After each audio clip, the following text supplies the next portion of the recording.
Deputy Miss Davis. Okay. All those in favor of? Yes. Opposed to? Motion passes. Continue, please. Ms. Calhoun, do you want Go to ahead. talk about the Yeah, I think we need to bring this out of the discussion of E911 budget. Okay. Yes. I know you all probably don't have any information. Upon looking at the E911 budget, based upon projections, in March of 2014, there won't be funds to cover lease purchase payment. The City of Jackson's part of the radio system upgrade. I've been trying to look through the budget to see exactly what we're expending funds on. I'm trying to get my arms around that.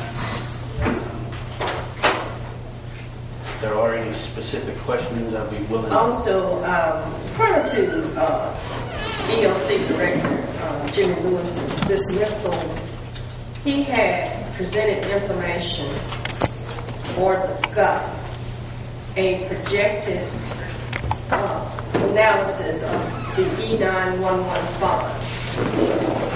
Based on that analysis in 2014, but I thought he had told me at the end of this year we would have enough funds in our E911 budget to pay, I'm afraid, the cost of all of our expenses. As a matter of fact, we're just barely breaking even, but by, I thought he said 2013. He did. I thought it was 2013. We would not have sufficient funds to cover all of our E911 expenses. As a matter of fact, we would be in the hole approximately 700 and I think 30-something thousand. I didn't realize you had the item on the agenda, but you can go ahead and tell. From what I understand from the projections, it would be March of 2014. Basically, when you get to March of 2014, that's when your $723,500 payment is due to Motorola for their upgrade, and there would not be sufficient funds in the budget to cover that. Or to Airwaves. To anybody, including your E911 telephone service, which by law you have to provide. Right. This also presents an issue because this has been the bank of the county for making payroll during the leaner months toward the end of the year, actually toward the first of the year, correct? Yes, sir. So how much money a month does Airways draw out of it? Currently they get, let me be exact here. Currently they get $64,169.65 a month. And then they get a quarterly payment? They get a quarterly payment of $30,511.25, I believe. So basically 64,000 times 3 is about $192,000 plus 30 is $220,000 every quarter. Yes, sir. And annually is what, 700 and Annually, it is, for this year, it is $770,035.76. this was one of the matters that EOC Director Jimmy Lewis brought or virtually talked to board members about. I don't know if he got the opportunity at that time to talk with all of us, but certainly he did talk with me. And he was going to recommend to this board when he presented his budget fiscal year 2012-2013 that we terminate the contract with Airways and utilize these Airways on an as-need basis. He met some considerable opposition. That's the reason why he's not here, Ms. Gallo. in, I'm not going to let this sit up and get up into any particular place than where we're going right here. If we're going to stick to the issue, let's stick to the issue. If you want to argue or if you want this to be drawn out into something that it does not have to be, or there are insinuations, I am not going to be one that's going to sit up here any longer and let this continue to go on like this. Now, if we're going to stick to the issue, I will be happy to talk and discuss the issue all day. And if there's a point or if there's a motion to make, then I'm going to move this right along. But if your insinuations are what I believe they are, then I'm just not going to let this occur on this particular meeting. may I finish? You certainly may. His recommendation would have been to terminate the contract with Airwaves and utilize their services on an as-needed basis. But he was met with some considerable opposition. I'm bringing the matter up at this time because there are serious ramifications in regards to our E911 funds. We do not have the funds to pay or defray the cost of all of our expenses. And it is imperative that this board start addressing the financial matters with our E911 funds. I have not pointed a finger at any particular supervisor, nor have I pointed a finger at any situation. I won't say what I want to say, but anyway, I have not pointed a finger at any individual. I requested you to put this item on the agenda because we're going to have to start addressing the problems that we have with our diminishing E911 funds. Part of the problem is a lot of the citizens have converted to cell phone uses versus landline usage, and there are probably other reasons.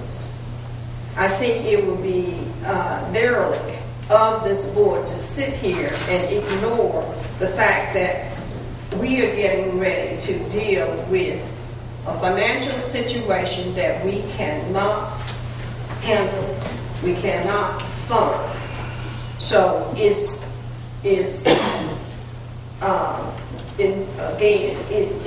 part of our responsibility to come up with a solution to the problem. We're going to have to cancel something.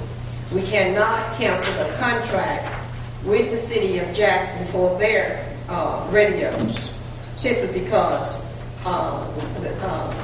their law enforcement and first responders and everybody concerned need to have those radios. So that is not an option for this board to terminate that contract. Now, whether or not we can terminate the contract with Airways and use Airways on an as-needed basis, I don't know, because some services have to be provided in order to maintain the system. But we cannot sit here and ignore a problem that's confronting us. And I think that I'm being very responsible by bringing this to the forefront and by bringing it out in the open that we are going to have a real serious detrimental problem on our hands if we don't sit here and act responsibly to bring a solution to the problem. Next item. Mr. President, before we leave, yes, I had two questions, and I met with Mr. Doris, and we discussed these issues. And I did meet with the other gentleman, and I still don't know everybody now, I'm learning. But it was two things. One thing was maybe a new system, and maybe after things die down, we need to bring that up. But the second issue was AT&T. How much are we paying them? That is something I'm currently looking at. I did send an email on Friday to them to tell us the different circuit numbers and earning numbers on our bills that were paid, what those are actually for, basically, so we can know exactly what we're paid for. But how much, I know we pay AT&T because I keep up with Your average way more than we pay. Your average E911 phone bill is around $150,000 a month, give or take. How much are we compared to the 770 that you mentioned a year? Are we paying AT&T more than that or less? A year, you're probably paying 1.5 to 1.8 million dollars to AT&T for E911 phone service. And So we're paying that is a lot what the more. fund is designated for.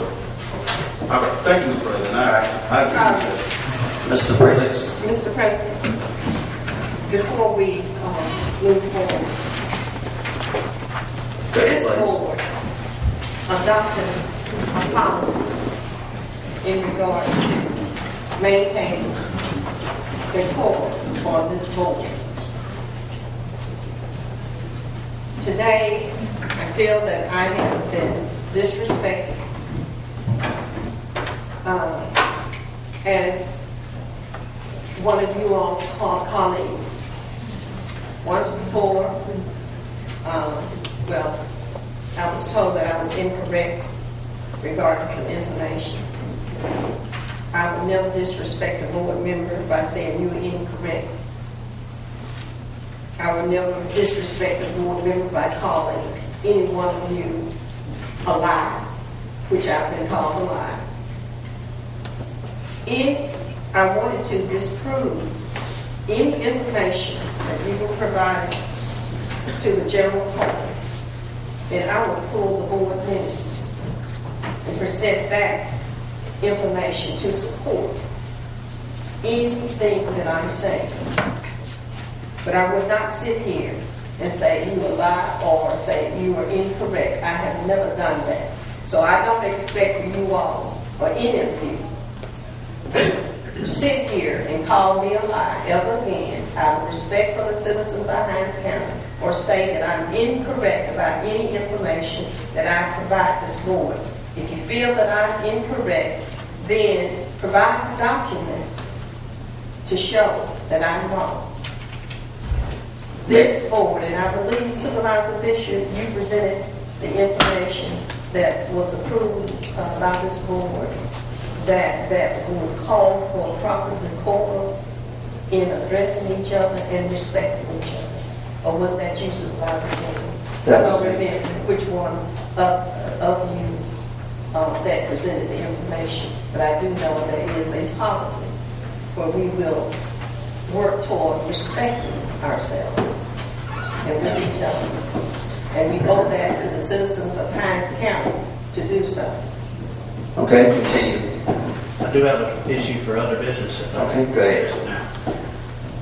I did send an email to each of you Friday on this and talking with the state fire coordinator.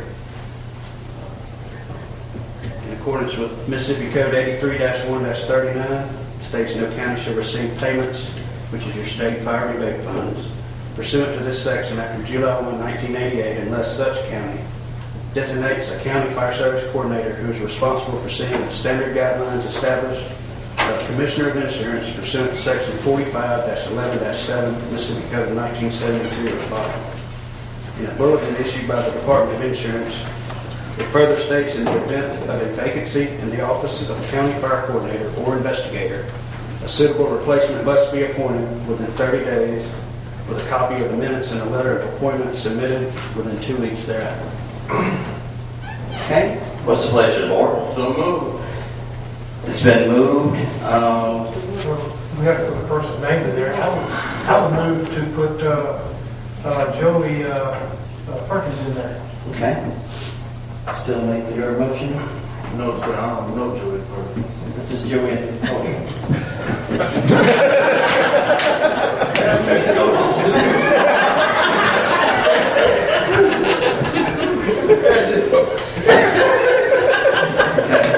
All right.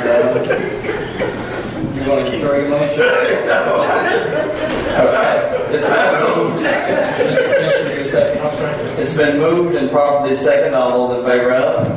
Opposed to? Motion passes that Joe will be the person that does that for us. Thank you very much, Joe. Thank you. Joe, name ID is very important. Well, now go to Mr. Mr. Curtis. President, let me apologize. He calls and he calls us about the weather radios, and he called to give us updates. And you know, I see him. And I know Miss Lunch, she been there forever, but I never did really get to know his name, and I apologize for not knowing his name. All right, Mr. Curtis.